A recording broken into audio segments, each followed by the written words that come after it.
அன்பான சொந்தங்கள் அனைவருக்குமே வணக்கம். பரபரப்பா போயிட்டு இருக்க கார்த்திகை தீபம் சீரியலை நாளைக்கு மிஸ் பண்ணிடாதீங்க. அதை தான் ஒரு குட்டி ப்ரோமோ பார்க்க போகிறோம். அதுக்கு முன்னால உங்கள் சீரியல் சேனலுக்கு லைக் பண்ணாங்க, லைக் பண்ணுங்க, சப்ஸ்கிரைப் பண்ணுங்க.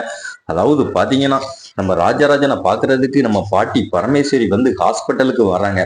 அப்போ பாத்தீங்கன்னா, ஹாஸ்பிட்டல்ல ஐயா ராசராசா, நீ ஒரு புல்லு பூச்சிக்கு கூட துரோகம் பண்ண முடியா, உனக்கு இப்படி ஆயிப்போச்சா அப்படின்னு கத்திக்கிட்டு வராங்க. அதுக்கடுத்து அந்த சாமுண்டீஸ்வரி நீங்க நின்னுங்க, இங்க எதுக்கு நீங்க வந்தீங்க, உங்களை யாரு இங்க வர சொன்னது, முதல்ல இங்க இருந்து போங்க அப்படின்னு நம்ம பாட்டியை பயங்கரமா சத்தம் போடுறாங்க. அதாவது பாத்தீங்கன்னா, நம்ம ரேவதி அம்மா அப்பாவை பாக்குறதுக்கு பாட்டியை உள்ள விடுங்க, இல்லங்க நடக்கதே வேற அப்படின்னு சத்தம் போடுறாங்க. நீ சும்மா இரு ரேவதி அப்படின்ட்டு அந்த சாமுண்டீஸ்வரி உள்ள விடவே மாட்டேங்கிறாங்க. அதுக்கடுத்து நம்ம மயில் வாகனம் கெஞ்சிறாரு, அதாவது கையை எடுத்து கும்பிட்டு, அத்தை ப்ளீஸ் பாட்டியை உள்ள விடுங்க, அதாவது அவங்க எவ்வளவு துடிச்சுப்பே இருப்பாங்க, பையனுக்கு இப்படி ஆயிப்போச்சுன்னு அப்படின்ட்டு கெஞ்சுறாரு. அப்பவும் அந்த சாமுண்டீஸ்வரர் கேட்கவே மாட்டேங்கிறாங்க. ஆனா அந்த சந்திரா கூட கொஞ்சம் தூண்டி விடுறா.